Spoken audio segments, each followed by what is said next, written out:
All right, welcome to another Sales After Dark, because money never sleeps. Victor Antonio, glad you guys joined me again. Got a lot of people on the live stream. Super happy you're with me, man. Anyway, before I get started, you know the deal. A message from my sponsor. Pipedrive is the first CRM platform made for salespeople by salespeople. There are 4 things that Pipedrive does extremely well to help your business grow. 1. Manage leads and deals by getting your leads fed straight into your sales pipelines around the clock from your custom chatbot and web forms. 2. Track calls, emails, contact history in order to have full customer visibility and control of your schedule. Eliminate busy work by also automating repetitive administrative tasks that learns from artificial intelligence. Insights and reports are also available so you can do a deep dive into metrics customized for your business and measure company performance against set goals. So go to pipedrive.live/Victor Antonio, sign up and get an extended trial of 30 days free plus 25% off the first 3 months by simply using the promo code Victor Antonio. Again, the link is pipedrive.live/Victor Antonio. All right, man, thank you for joining me. All right, if you're watching this on the replay, fast forward 5 minutes or so, because I got to say hi to my folks here, my tribe. Let's see who's banging first. No surprise, Uncle John, bringing Victor Antonio to the next event before the competition does. Man, you know, Uncle, it's getting really scary how well. I think you probably know my material better than anybody, and that's really scary, man. All right, thank you, brother. All right, Camless, so what? Good morning, right back at you, man. Ms. Barrani, good morning, all. Hey, let us know where you're from. I don't think I've seen you before, so let me know where you're from. I always like to know that. Caleb Weathers, man, good morning, right back at you, brother. Gator in the house from chilly Las Vegas, 1:15 today. My cousin is in Las Vegas, and he said it got up to almost 120, which is just, was it a day or two ago, which is incredible, 120. But it's a dry heat, right? So anyway, glad to have you, Gator, man. All right, Duncan, Joy, Hamden, hello, Victor, and everyone. Hope you all had a good evening, man. Excellent, brother. Love the jams. Albert, love you being on this, man. Stream. Brian says, congrats on milestone number 50. That's right, 50. That's a long climb. 50 live streams. Wow. Takes a lot of time to get to 50, right? A lot of work, a lot of time, a lot of effort. Let me see. We got hello from 98-degree weather in Fremont, California, man. I heard you guys are experiencing some rolling blackouts, man, because everybody's just pumping that AC, using that air conditioning, man. So I hope you're staying cool, Kush. Get that cool, Kush. Patel. All right. And then here he is. You the man. 1K. Good evening, Victor. And everyone, congratulations on number 50. God bless you and your family. Here's hoping for 500 more. I was up with you all the way to the 500 part. So thank you, man. I appreciate that. You the man. Greetings from LA. Mia Knox, stay cool. Stay cool over there. Chris, man. Herrick, glad to have you here. Ready, Milwaukee. If you could demo any product in the world, what would it be? If I could demo any product in the world, what would it be? Man, I got to think about that one, Chris. That's a big question, man. It's a big question. If I could demo any product. Good morning, BA. Interesting topic once again. I think so. I'm going to give you some, I'll tell you why I actually suggested one. Good evening, A from Tia, Toronto, the Great White North, man. All right, Jig, man. Great to have you here. Forever Fitness. All right, man. Tony, Forever Fitness. Tony. Hey, right back at you, brother. Sparrow's Tail, man. Wouldn't be complete without you. And then Luigi Giovannetti is in attendance, man. Let me see. We got Jimmy. Good evening, Victor. Greetings from New York. All right. New York, big city of dreams. All right. Clear Results Fitness. Man, even that picture looks like you're fit, man. Victor, good to see you, man. I was in the military, submarines, and worked the torpedoes you described in the other training videos. Love the analogy and the symbolism. Yeah, the Mach 50 torpedo, or the Mach 46, and then the Mach 50 torpedo systems from Honeywell, man. Thank you for your service, man. I appreciate you, man. All right, we got Todd Weinstein joining us, right? Hey, King Vic, old school from Strong Island. Old school in the house. Always can appreciate old school. Anyway, so today I want to talk about demos. And this comes from a point of frustration right here. Point of frustration tonight's. Herb's in the house, man. Happy Monday, man. Glad you could join us, Herb. Always appreciate you being here. And so I had this guy do a demo for me, right? And so I requested a demo. Now, let me just start out with, I had requested a demo, right? And so if I request a demo, what does that tell you right off the bat? I don't know that I'm interested already. If I requested a demo, there's already a level of interest. What irritated me about this demo, and I'm just going to go through it real quickly and try to make this a short because I know it's Sunday, everybody wants to get to bed early. Well, some of you guys are just waking up, so maybe you have to go to work. Michael, thank you for joining us from Jakarta, man. And G Angel, I see you, man. I see you. And so the first thing the person did, let me just kind of walk through some of the things, some of the, I'll say no-nos, right? The first one is, they asked was, I'm just going to call them what they are. Dumb questions. I got the dumbest questions. Here's what I mean by a dumb question. Victor, is making money for your business important to you? What do you think? I mean, why would you ask anybody that? Can you see how this software, if this software could help you make money, would you be interested in buying it? Do you know what I mean? I'm just sitting there going, yeah, which is why I already requested the demo because I've already figured out this could help me make more money. I'm not on here because I have nothing better to do with my time. I already assume that I can make more money with this thing, right? And so I got this, it just kept going on with all these questions about, it was about money. Is this important to you? Let me know. Type in the chat, what are some of the dumbest questions salespeople ask you? My favorite one is like, can you see how making money will help you and your family? Well, yeah, anybody can see how making more money will help you and your family. The other one is making money important to you?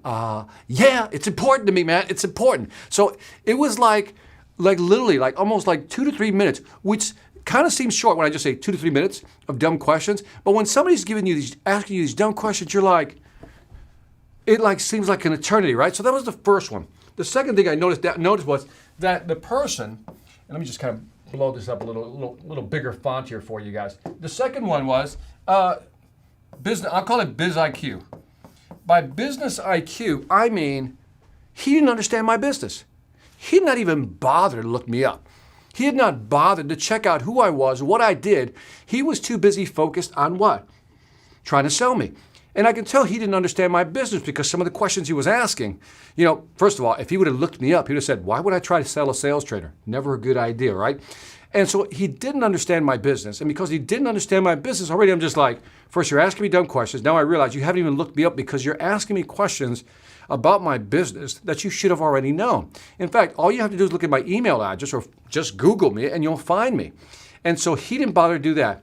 The third one was, and this was interesting, we talked about this in the last live stream, the person knew too much. The person knew too much. Now here's what I mean by that, by knew too much. Remember the last live stream I talked about the curse of knowledge? It's like when you know your product so well, and what happened was the person knew their product so well that they just sped through the actual presentation. I mean, just shot through the presentation. And my brain was racing to keep up.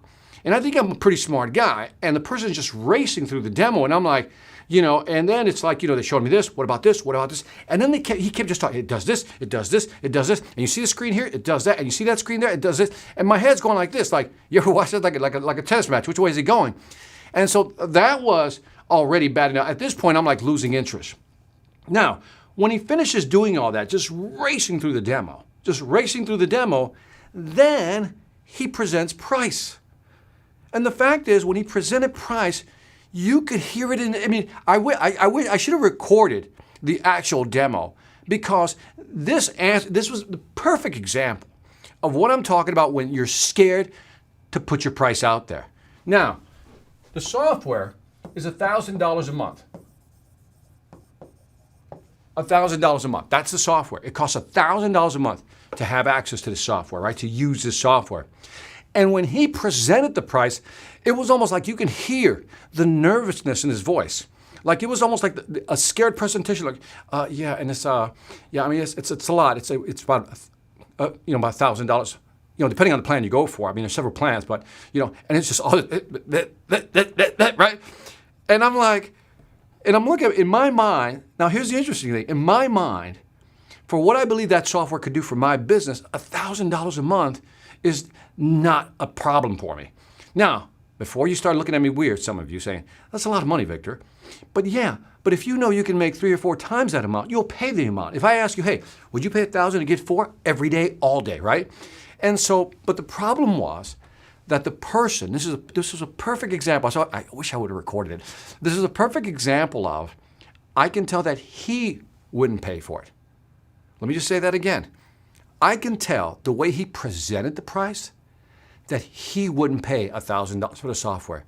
He didn't believe in his own value that he was presenting, because if he did, he would have presented that $1,000 like it was nothing. Victor, I just showed you how I can make you a lot of money. $1,000 is nothing. That wasn't his attitude. His attitude was very real timid, like, yeah, it's 1,000, just really hesitant. And there's different price plans. And again, it's one of those things where, if we can work out something, it's, but yeah, there it is. And I was like, what did he, I said, well, let me go back. I said, so how much is it? I mean, is there a different plan? Now I'm confused because he doesn't know how to present his price. And so and I got off, and by the way, how do you think this conversation ended? Come on, just type it in. How do you think this conversation ended? Tell me, what do you think my closing line? I gave him a closing line. What do you think the closing line was? Now, I could have bought it, by the way. So don't be psyched out so far. I could have bought it. Maybe I didn't buy it. But what do you think was my final statement at the end? What do you think I said to the person? As we went through this, he went through the whole thing, just shot through the whole thing, presents pricing to me. What do you think I said? Yeah, Kamlish got it. Yeah, I'll get back to you. Let me think about it. I mean, that was it. Let me see. What does Sproul says, is increasing revenue important to you? Sure. Yeah. It's like, why would you ask anybody that? Do you think you want to be happy in life? No. Yeah, my goal is to be miserable as possible. And when you hear these questions, you're like, who trains these people to ask these questions? Because it's just irritating me.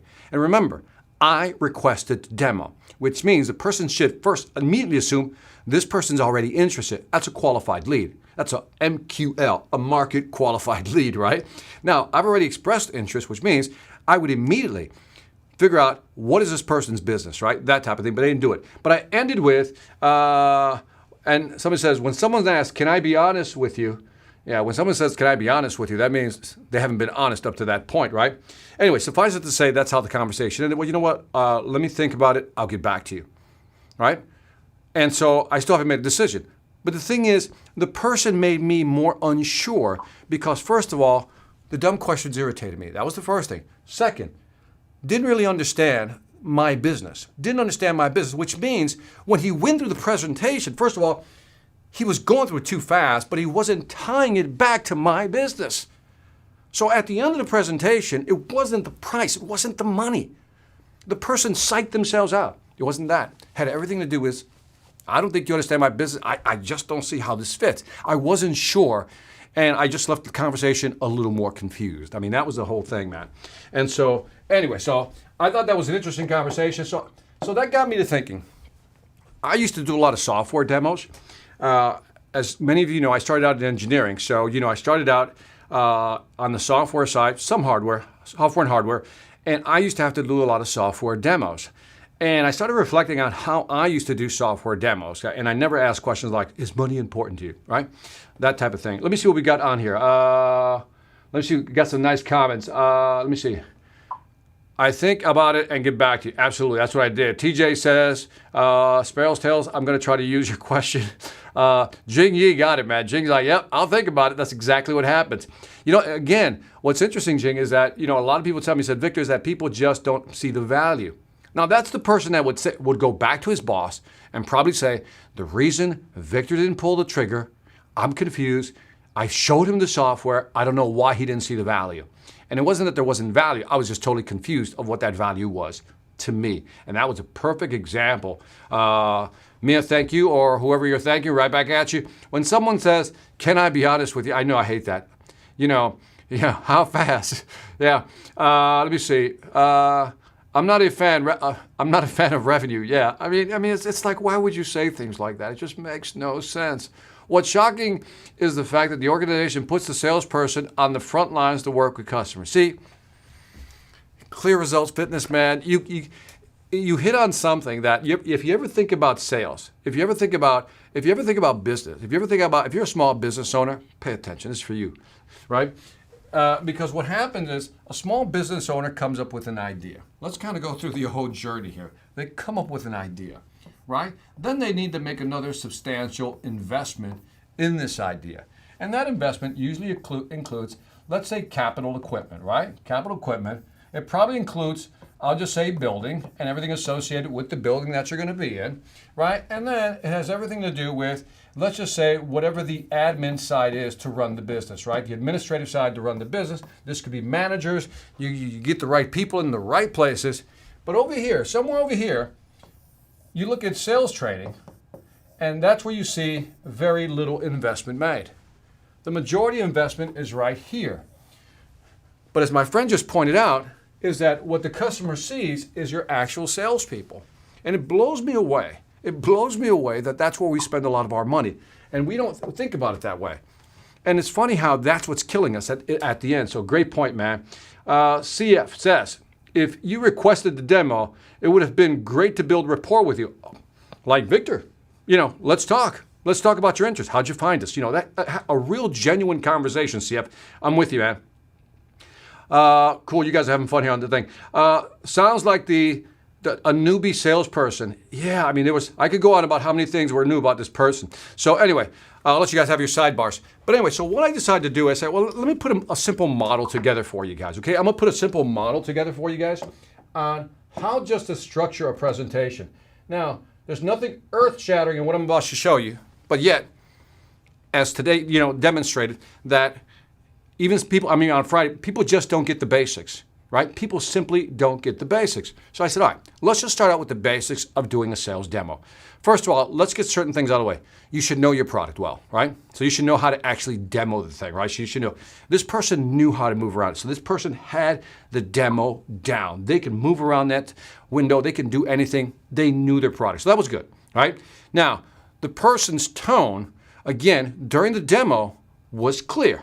Person had got to give credit what credit's due. The person had some confidence in the software they were presenting.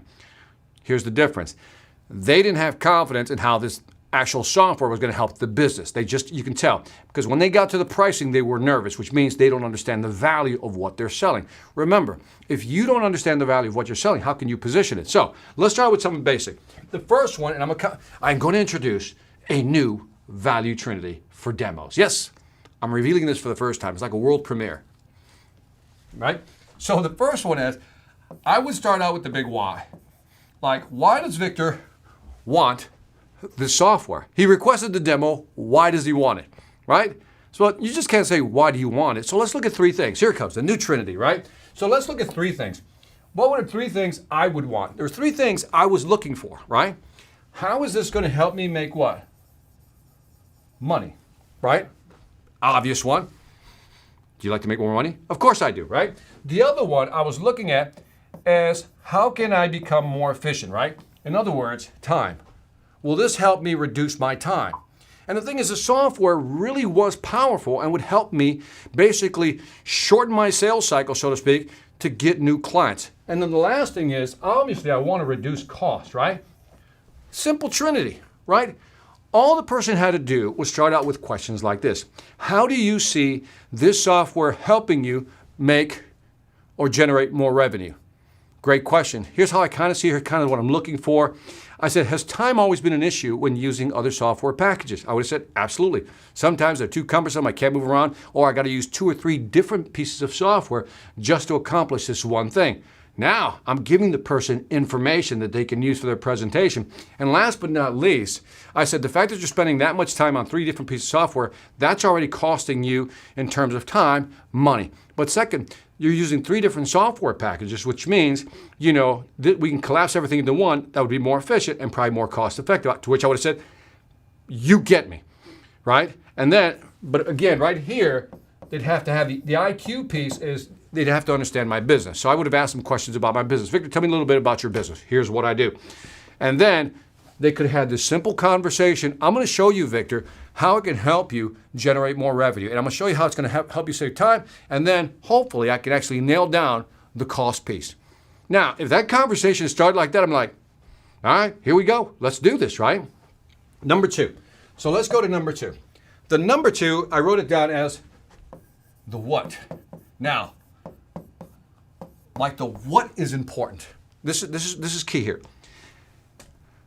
And when you're doing a demo or even a presentation, have you ever seen those presentations that sometimes are just like mind-numbingly confused because there's too many graphics? You ever see those graphically intensive slides people put up? In your brain, your eyeballs don't know where to go. And the speaker's talking, the presenter's talking, and you're like, okay, what's he referring to on the slide? And your brain is so focused on trying to find that you're not even absorbing anything because your brain's confused. Again, we talked last time about the curse of knowledge, when you know too much. And what the person needed to do was once we got into the actual software, the person has to orient you because you're looking at a software screen for the first time. And this thing had, I'm not joking, if this is the screen of the software, like just on this side, it has somewhere between 1 and 30 different like things you can click on, right? And then it had like 4, like something like that. It looked like 4 windows to look at, right? Because you can do different things. And the person's like, click here, whip there, click there, whip there, click there, you know what I mean? In and out, and just, and it's doing this. And my brain, it just can't orient itself. Now think about it. I've said this in the past.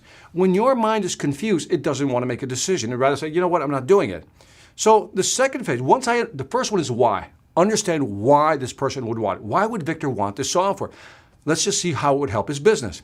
The second thing is once I go into the software, I would say something like this. I said, Victor, when you log in, you're going to see this screen. Now, it looks a little overwhelming with all the options on the left and the different screens. I said, so let me just kind of orient you because it's really not that hard. There's really 4 categories of things you want to do. That's it. Here's category 1, here's category 2, here's category 3, here's category 4. In other words, the person literally had to map what was on the screen for my brain to receive it. Does that make sense? Because if the person maps it like that, just describes it like that, then I go, oh, okay. So now I know what I'm looking for when she says, now, let's go to category number 1, right? And I go, my brain just go, category number 1, because he's already pointed that out, right? He's already pointed that out. And so I go to category number 1, category number 2. So keep in mind, the word I want to use here is orientation, or at least orient the person. So when somebody jumps into when you jump into your software demo, you literally have to orient people to actually explain to them what they've seen on the screen. See, you as the actual presenter, you've done the demo a million times. So this to you is like no big deal. But again, when you show it to somebody for the first time, again, it's confusing. Remember when we talked about that one study where they went into the Verizon office, the Verizon store, and they asked the people who were actually selling the phones, how long do you think it would take you to teach somebody a simple, maneuver or task on the iPhone, right? Like for example, delete a message or leave a voicemail. How long do you think it would take them? And they estimated 13 minutes, something like that, right? And then when they did the actual study and they tried to teach people things, it took them 30 minutes. This is important. The person presenting predicted 13 minutes to teach somebody, but the reality, it took them 30 minutes. Why? Because the person is looking at this phone for the first time. They have to orient themselves, and it takes that much time. That's why this is important, that the second phase, once I understand your business, what's your motivation, right? Why you want this, then let me jump into the software. Now I actually go into the software, and then the first thing I do is I orient you. Here's what you're looking at. Here are the different topics, here are the different categories, and for your business, Victor, you're probably going to be working. I mean, if I was the person presenting, I said, look, here, you're probably going to be working with the majority of things you're going to need are located in this quadrant right here. And again, my brain would go right there, and I'm with the person. Step number 3, the final step. It's a simple step. And the last number 3 is how. So now, let's leave this in red.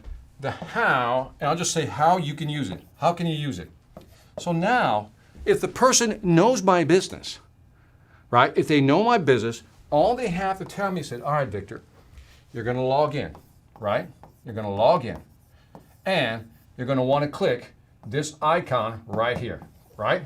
That'll tell you who your customers are. And once you click that, Victor, what's then going to happen is you're going to get 3 options, right? You want to look at, for example, your analytics, and that's your data, which I'll describe in a bit, or you want to look at how much money have you spent, or whatever the third one is. That's immediately what you're going to use it. Now, have you ever thought about the fact that a lot of us use Word document? You use Word document, Excel, whatever it may be, right? They did a study, and this was years ago, so maybe the numbers changed, but I don't think so. The majority of people who use Word document only use literally about 5 to 10% of the actual features of the actual software. In other words, when we use Word document, we just need it for basic things, right? We need to write something so we know how to write. We need to change the font. We need to change the font size. We need to know how to make it bold or underline it or create new pages or new paragraphs, whatever it may be, right? That's it. We don't need to know any more.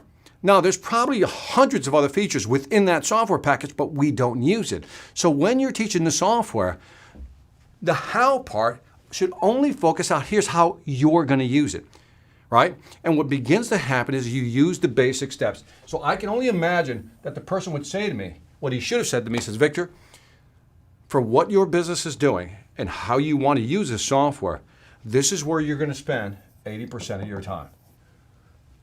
And then if I knew that already, all of a sudden what? My anxiety goes down because I don't have to use the rest of the software packages, things down there. And now I could say something like this. Now, there's other things you might want to look at like this, this, and this. But this right here is all you're going to need for the first 2 or 3 months before you orient yourself and learn how to use the software. Man, how do you think I would have felt in that conversation? Totally different. So let's do the summary real quick because it's a real simple one. And tell me if this looks familiar. Why, right? Why do I need it? What am I looking at? How can I use it? All right? And if the person does it right, as they're going through the presentation, they're building what? They're building value, right? So when they get to the $1,000, it should be a no-brainer, right? It should be a no-brainer. $1,000 per month, it should be a no-brainer. Now, if you're having a hard time remembering this, maybe some of you caught it. Does this look familiar? Does this look familiar? I think it does. You know, so there's a gentleman who wrote a wonderful book called what? All right, come on, man. Let's see who gets this one first. Who's the guy that wrote the book that has everything to do with that? Come on. I want to see who's the first person to get this. Let me see who's on their game today. Let me see. Who's on their game today? What is this model I'm showing you? I'm using it differently than the author intended, but who is it? There's an author. Come on, man. I know you guys know this. I know you know it. Boom. Arvin Garcia in the house. He got it. This is Simon Sinek's Start With Why. He said, never begin with how, you know, or what or why. You know, that verse. Always start with what?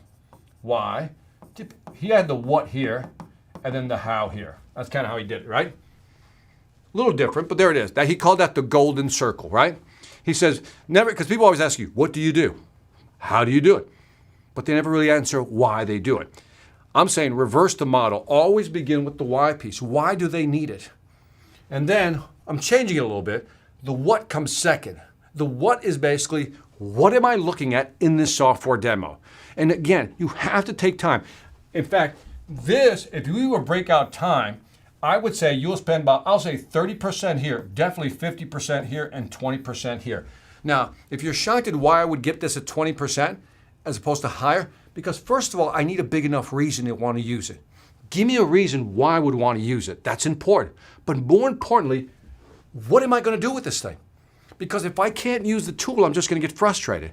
Then it's easy to figure out how to do it, how to pull the information out. Now, we can argue these percentages, but it doesn't really matter. You can make up your own numbers. All I'm saying is, if I know why I need it, and I know what it is, then I can figure out how I can use it.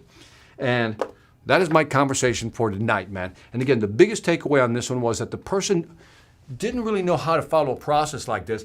And when they got to the pricing, they threw pricing at me, they didn't do value. Imagine again, if the person could have proved throughout the presentation that this thing could save you thousands of dollars or make me thousands of dollars, then $1,000 isn't a big deal.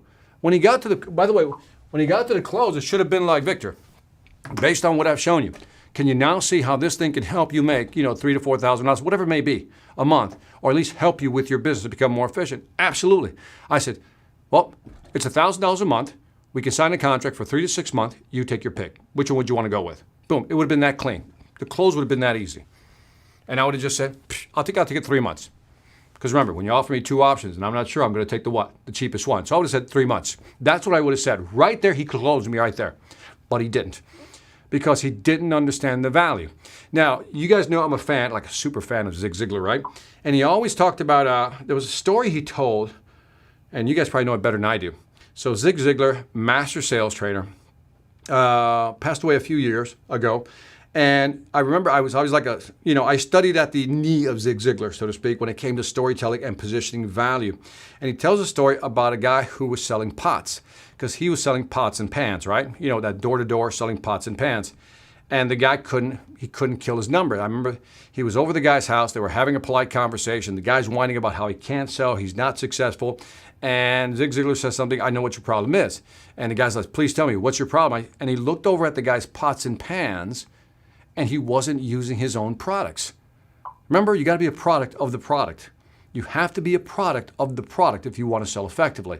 In other words, if you want to sell this software, then you better be using the software. Or if you can't use the software because maybe it doesn't apply to you, you should know people who are using it that are really benefiting from it. So let me say that again, because this is important. Because first, you should be a product of the product. Because if you use the product and you know what it does, then when you present, it just comes out of you naturally. Of course, it's a great product. In the example of Zig Ziglar, the man who sold pots was using different pots and pans to cook. He didn't believe in his own products, or else he would have bought his own products. And the joke is Zig Ziglar sold him pots and pans right there. He closed him on that deal.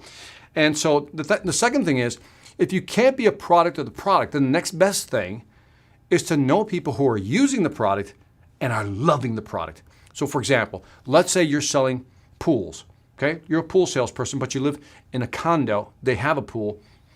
It's not your pool, but you know what people derive, the benefit they derive from that pool. So again, if you can't be a product of the product, at least know people who are actually using the product.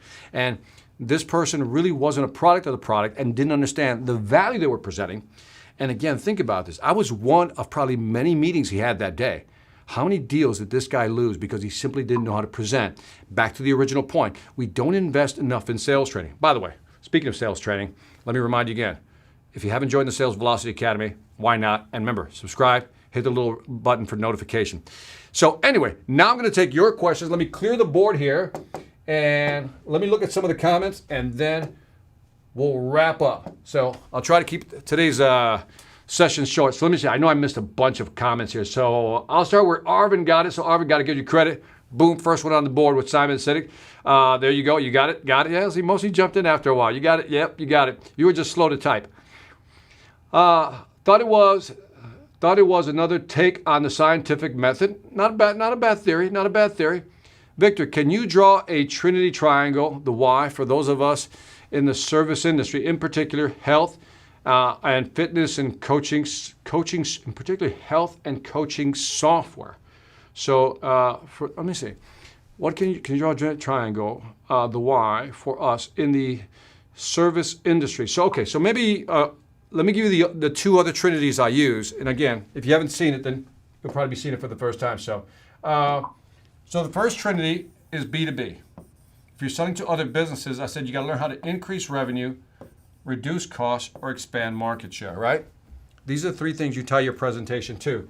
The B2c Trinity is how can this product help me physically, financially, or psychologically?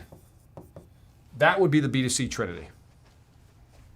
See how it applies? So in other words, if I'm selling to another business, I need to know how can I help them increase revenue, expand market share, or reduce costs. If I'm selling to an individual, one-on-one, I'm going to tell them, if I'm selling, let's say, coaching services, right, physical fitness, then I'm going to say, look, I'm going to show you how you're going to feel better physically, right, so you can perform better. Because you can perform better, psychologically, you'll feel more confident about yourself. Because you can physically perform better, in other words, you can probably work more hours, really be into your business. Psychologically, you're in the game because you're feeling good about yourself.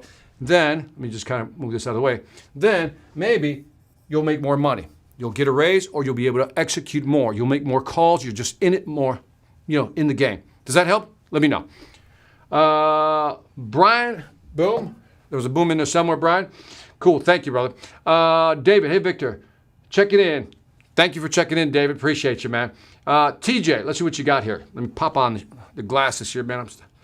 I have to revise my presentation made yesterday and use this model. We'll have a presentation later this week, man. Good luck with that, TJ. Like I said, I think it's important, especially if it's a demo, man. G Angel's wishing you good luck, man. I love that, man. All right. So it was actually Zig that struggled selling pots. So the guy that sold Zig the pot set took the credit for the sale. Thank you for correcting me. I told you I kind of probably got the story wrong. Thank you for that correction, man. I appreciate that. Thank you. Hey, Vic, what do you know about Samcart? Economic income? I don't know anything. Hey, Vic, what do you know about price Samcart? I don't know. Did you spell it wrong? Or if it's Samcart, I don't know anything. Economic income. Let me know where you're from. Economic income. Brian, SV, the Sales Velocity Academy is absolutely the best program, worth 100 times the cost. Boom. Thank you very much. I appreciate the testimonial. All right, here he comes. Inkle, John. Let's see what you got. All right, Inkle. Great point. Step by step on client's pace, not the salesperson's pace of maneuvering. Also, love what you said about Daniel Alley. You got to love what the product does for your customer. That's it. Inkle's referring to the comment I always make. This is like this is my comment. My contribution to the sales world is that I used to hate when people said, you got to love what you sell. And I'm like, no.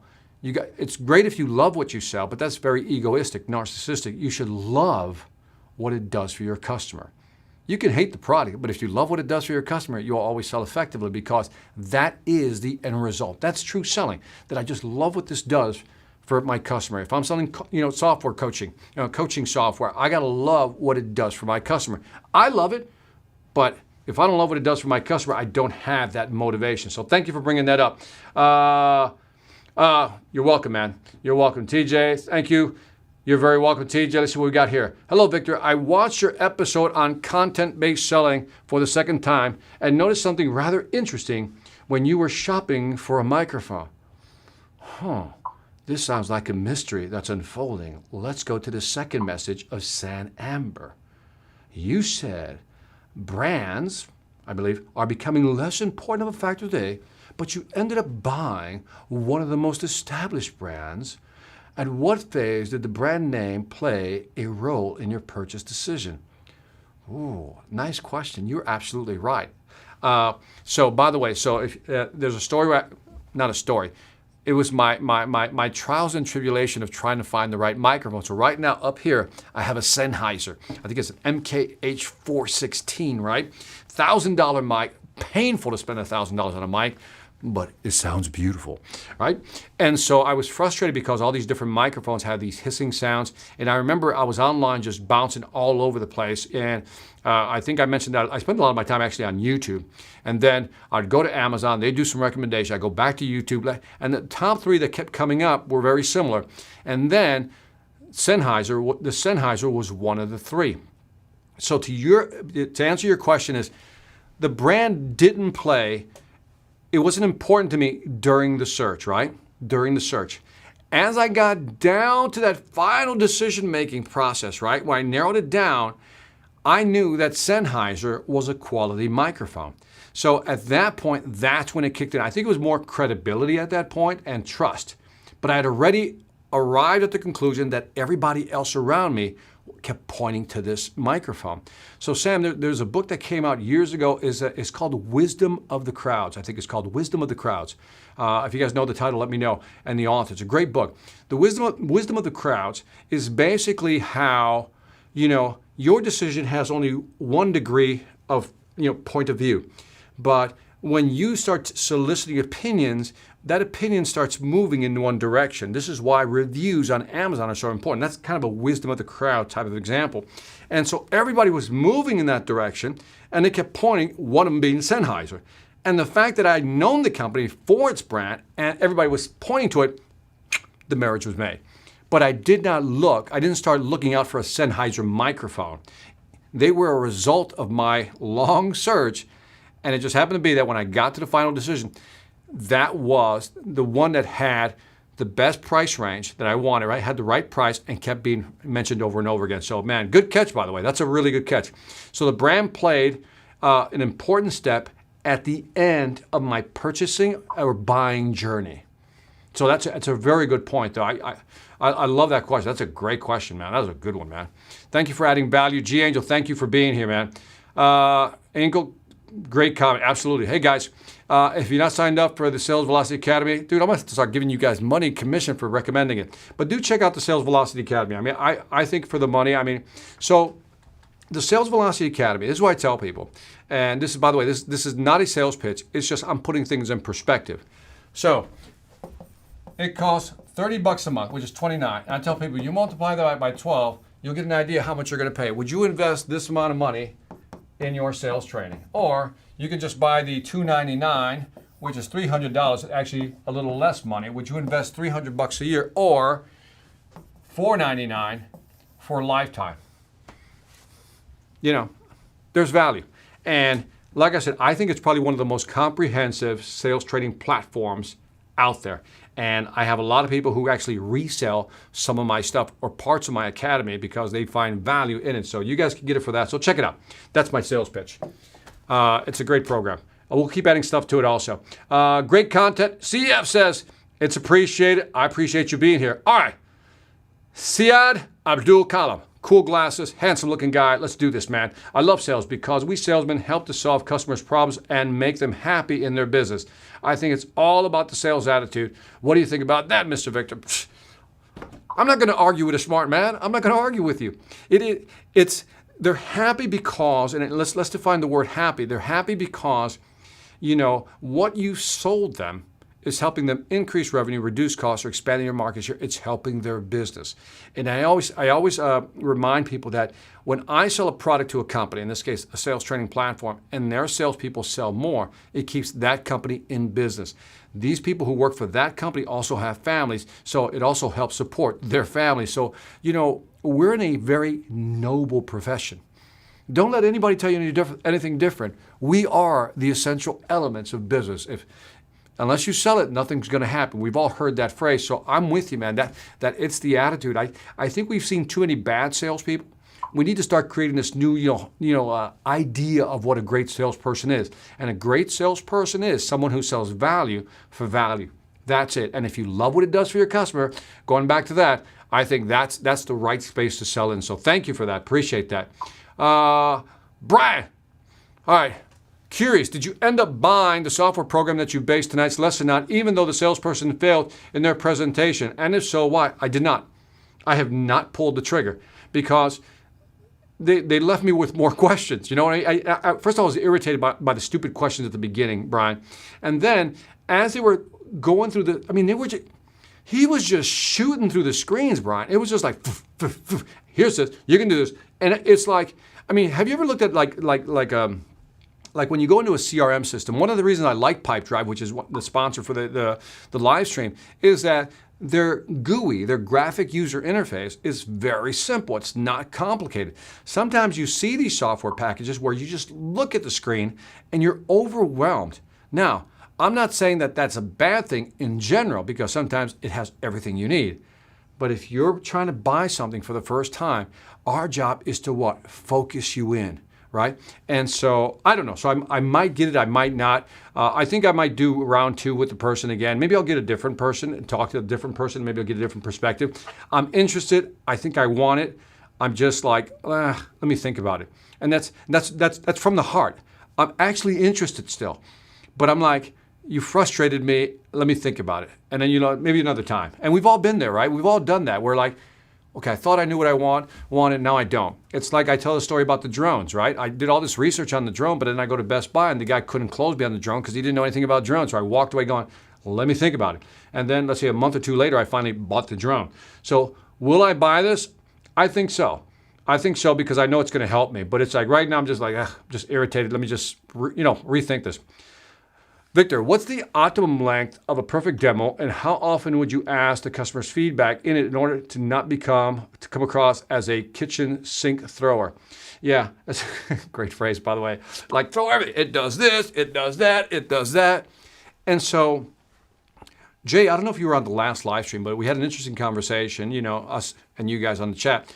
And that is that when we're going towards virtual selling now, I think, we are realizing that attention spans seem to be getting shorter, right? So if you were presenting 30 slides, you might want to pull that back to, I think we talked last week, I think a guy named Patrick, he's not on today, said something about maybe 10 to 15 slides, something like that, and short. So I think we got to tighten her up. If the person understood the why at the beginning, why I wanted it, why I requested a demo, and just took about 2 or 3 minutes to figure that part out, and as CF I think mentioned, build rapport during that time, then they wouldn't have to throw in the kitchen sink. That means throw in everything and talk about everything. All they had to do was focus on that. And that to me is like baby steps. Look, all of us on here, it's like we're overwhelmed with technology, right? And when somebody throws a new software at you and you're like, oh, and you know you need it, but the investment, like how many of you right now know that you need to buy a piece of software for whatever reason it is, you need to use something, but it's like you're holding back because you're like, oh, it's like, I just don't want to buy it now. I don't have time to learn it right now. I don't have time to learn it right now. What a statement. You know it's going to help you, like me. You know it's going to help you make money, like me. But yet, I walked away with like, it's too much to learn right now. So to answer your question, JM, ask some simple questions up front. Keep the Trinity in mind. If it's B2B, increase revenue, reduce costs, expand market share. I know that that's what the customer is trying to achieve. Then how does that software tie into that? And then let me show them the things they need to see. And then you can say something like this. Now there's more to this software package, but then I would show them what was important to them based on what I've shown you right now. How do you see yourself using the software to save more time, to make more money, whatever it may be? And then that's where I would get the feedback.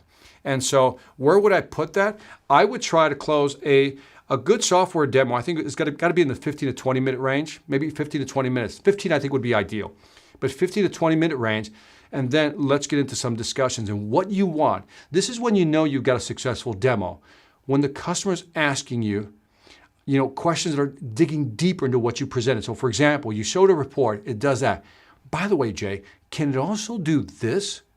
And if I wanted to do that, could I also do that?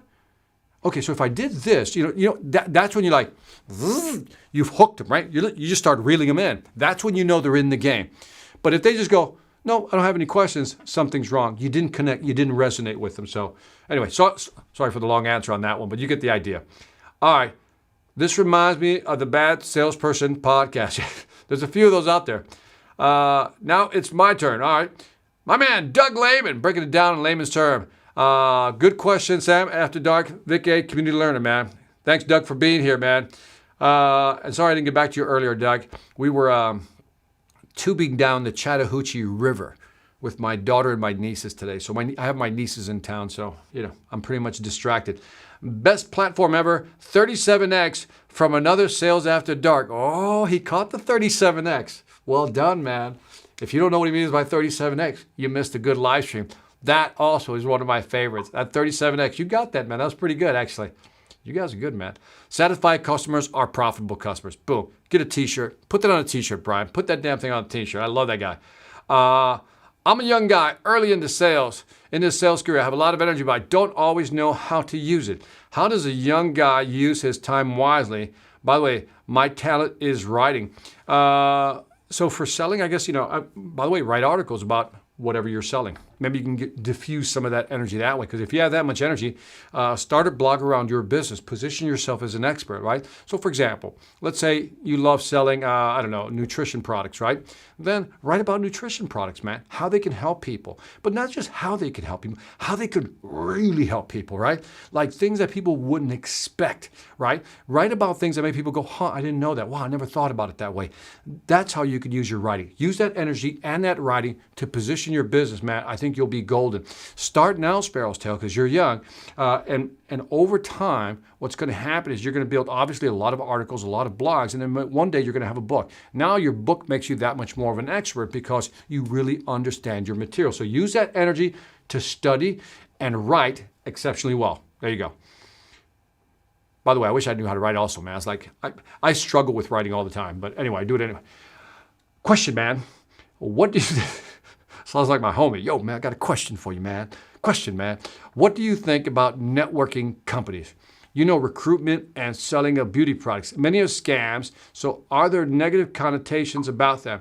So you talk about network marketing or multi-level marketing, right?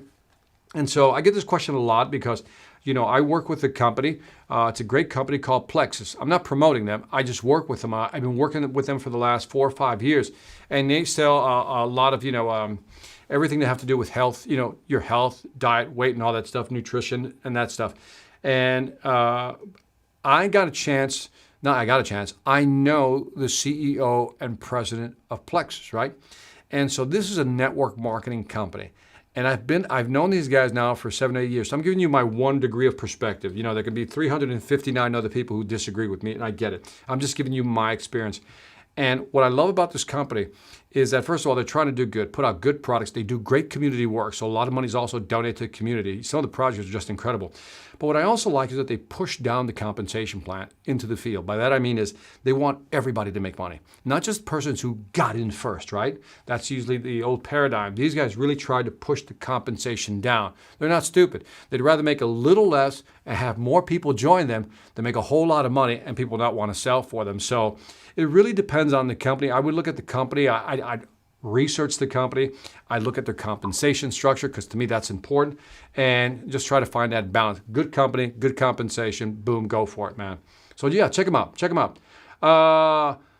Victor's correct about the Sales Velocity Academy being one of the most comprehensive out there. I've bought many before. Victor's is the best. Message me if you need convincing. There he is.